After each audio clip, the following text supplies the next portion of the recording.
بصوا يا جماعة، أنا في الفيديو ده مش طالع أجيب معلومات عن السكر والرياضة والكلام ده كله. أنا طالع كده أتكلم من القلب عن حاجة بتحصل لكل مريض سكر. كانت بتحصل لي في الأول، بس الحمد لله أنا الحمد لله عديت بيها. بس لسه بتحصل لمرضى السكر وبالذات الناس الجديدة. فالفيديو ده يهمك جدا، اتفرج عليه وابعته لأي شخص عنده سكر، لأن الفيديو ده ممكن ينقذ حياته. في أيام كده ممكن مريض السكر يصحى فيها بيكون كاره كل حاجة في حياته. كره ألم الأنسولين والشك بتاع الأنسولين، وكره قياسات السكر اللي صوابعه باظت بسببها، وكره كل حاجة. يعني كره كل حاجة في الحياة، ويبص على الأنسولين يقول له أنا هفضل طول حياتي عايش معاك كده، يعني مفيش حل. فتلاقي دماغك بتوزك تقول لك يا عم طب ما تجرب يوم من غيره. عادي جدا، أهلك مش هيعرفوا لو سألوك أنت خدت العلاج، قول لهم اه أخدته. أجرب أعيش يوم من غيره. بس صدقني اوعى تعمل كده، لان اليوم ده هيبقى اسوأ يوم في حياتك. انا جربت اعيش اليوم ده بس بطريقة مش مباشرة. الموضوع كان بسيط، وان شاء الله ممكن اعمل لكم فيديو. كنت باخد بقلم الانسولين، وقلم الانسولين ما كنتش متعود اخد عليه، كنت لسه جايبه جديد، فما كنتش فاهم ان لازم تجربه عشان تتأكد اذا كان شغال ولا لا. فاكتشفت ان قلم الانسولين مش بيخرج انسولين اساسا، وان القلم مش شغال، وان انا قعدت يوم او اكتر من يوم ما اخدش فيه انسولين. وما اقولكوش بقى انا كنت عامل ازاي، اللي هو ستر ربنا. كان زمانكوا دلوقتي بتزوروني في المقابر وما كنتش بعمل الفيديو ده. يعني انا فاكر في مره تانية كنت صاحي من النوم، طلبت معايا ان انا مش هاخد فيه انسولين. اخد ليه يا عم؟ انا زهقت. يعني ايه اللي هيحصل؟ ايه اللي ممكن يحصل لي يعني؟ اريح دماغي، انا كده كده ميت. فالمشكله ان الموضوع ان انا مش كده كده ميت. الموضوع ان انت هتموت وانت متعذب، وهتتحاسب على صحتك. المهم يعني انا عملت كده، قلت انا مش هاخد الانسولين. شويه شويه ريقي ناشف، لقيت ريقي ناشف. شويه شويه لقيت نفسي مش طبيعي، انا حاسس باحساس مش طبيعي. وشويه شويه بدات احس بالاحساس ده بيزيد اكتر وبيزيد اكتر. قست السكر، تخيل لقيت السكر كام؟ لقيت الجهاز مش عارف يقرا نسبة السكر.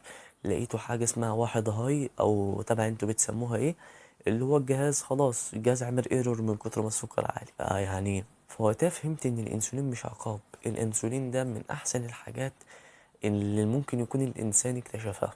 ليه بقى يا باشا؟ لان من غير الانسولين ده انت ما كانش زمانك دلوقتي كمصاب بالسكر قاعد بتتفرج على الفيديو ده، او كان زماني انا دلوقتي بتكلم.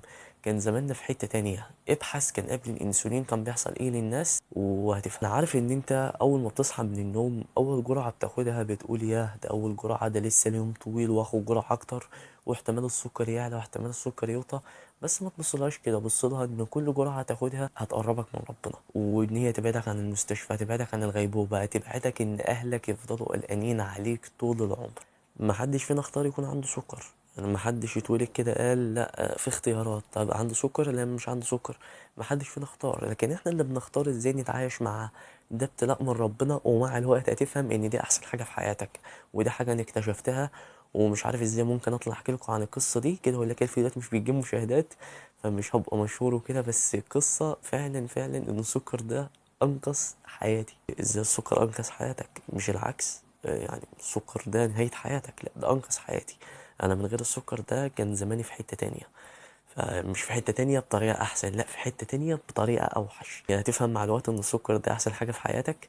ومش كده وبس، يعني انت متفكرش ان لازم انا علشان اكتشفت، لا ناس كتير يعني اعرفهم اكتشفوا ان السكر ده احسن حاجة في حياتهم. كل شخص بيصحى من النوم ما بيكونش وراه اي حاجة في حياته، ما بيكونش وراه اي تحدي في حياته. انما انت بتصحى التحدي بتاعك ان انت تظبط مستوى السكر، فبيدي طعم للحياة. عارف ان الناس اللي حواليك عمرهم في حياتهم ما يحسوا بيك، شايفين سن الانسولين صغير وان هو مش بيعمل حاجة والكلام ده. وعارف ان اللي انت حاسس بيه، وعارف لان انا عنده سكر زيك يا باشا.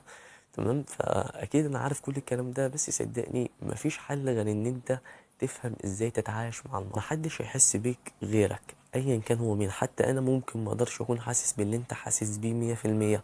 ممكن اكون حاسس بجزء منه لان انا مش عايش نفس حياتك. مفيش حل تاني غير ان انت تتعايش. انا عامل لك الفيديو ده علشان لو حاسس انك مش قادر، لو انت حاسس انك مش قادر افتكر انت عايز قدام صحتك تكون كويسة ولا لا.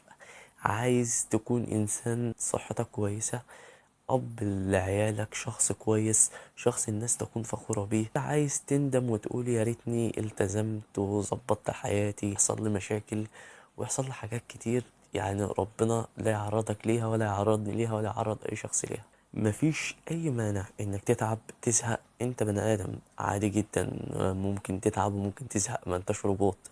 بس اتعب وازهق، وبرضه خليك فاكر انك لازم تعمل الحاجة دي، لازم علشان تقدر تعيش يوم تاني وتقدر تمشي في التحدي بتاعك وتكمل حياتك، علشان لما تطلع ان شاء الله لربك ويسألك انا اديتك الصحة كويسة بس خدت منك حاجة بسيطة. يعني البنكرياس مثلا، خدت منك حاجة بسيطة بس مديك نعم كتير جدا جدا جدا، مديك عينين ومديك ودان ومديك ايدين ومديك حاجات كتير جدا تساعدك كمان ان انت مش تتعامل بس مع المرض، ان انت انسان تبقى انسان تاني، تبقى تحول حياتك 180 درجة، تنفع الناس، تنفع كل انسان عنده سكر. يعني فاهمني، يعني انت تفيد الناس كمان اللي عندها سكر. فلما يسألك ويقول لك انت ليه ما عملتش كل ده، هتقول ايه؟ لو حتى مش هتنفع الناس، لو حتى مش هتفيد حد، لو حتى مش هتبقى بليونير، عادي جدا اهتم بصحتك، علشان صحتك دي انت هتسأل عليها. احنا اقوى من السكر حتى لو بيهزمنا انهزام مؤقت، بس ده مجرد انهزام مؤقت وبنرجع تاني احنا بنكسبه وبنعلم عليه طول ما احنا نفسنا طويل ومكملين، وبنحمد ربنا على ان هو ابتلانا ابتلاء خفيف زي ده، لان انت اكيد عارف ان في ناس بتتعذب اكتر منك. وانا مش طالع اقول لك كده لان انت سمعت الكلام ده من ناس كتير واكيد انت زهقت منه، وانا كنت يعني بتضايق لما شخص يطلع يقول لي ده في شخص تعبان، ده الناس كلها عندها سكر، ده الناس كلها مريضة. انا كنت بزعل من الكلام ده، بس صدقني فعلا فعلا في ناس تعبانة اكتر منك بكتير. يعني في ناس ممكن يكون عندها سكر بس ما عندهاش اهل بيساعدوها للمرض، حتى لو اهلك مش بيساعدوك بس وجودهم جنبك بس بيشجعوك، بس بلسانهم بس بيشجعوك، ده لوحده في ناس كتير انا اعرفها مش موجود عندها. دخلت استشارات مع ناس كتير كانوا بيعانوا من المشكلة دي، بس صدقني ناس بتعاني بجد، ناس ممكن ما يكونش عندها انسولين اساسا. يعني الانسولين مش موفر في بلدهم زي فلسطين، فلسطين الانسولين مش موفر للاطفال هناك. فيعني قول الحمد لله وبس كده، واتمنى ما كنتش طولت عليك. اعمل اشتراك، اعمل لايك، انا اسمي خالد ناصر مصاب بمرض السكر. ابعت لي رسالة على الانستجرام لو عايز مساعدتي في اي حاجة تخص السكر والرياضة وازاي تعمل فورمة. انت لازم تعمل فورمة، ايوه لازم انت تعمل فورمة، انا شايفك هناك. ابعت لي رسالة وهساعدك في كل الموضوعات اللي تخص السكر والرياضة، وانا اخوك، وهدفي ان انا اساعدك وانا موجود هنا علشان اساعدك، رغم ان المشاهدات قليلة لان انا بوجه رسالتي لناس معينة عندها سكر. بس هكمل لان انت تستاهل، ولان ربنا يسألني على العلم اللي عندي. فاعمل اشتراك واستنى الفيديو الجاي، واشوفك في الفيديو الجاي. سلام.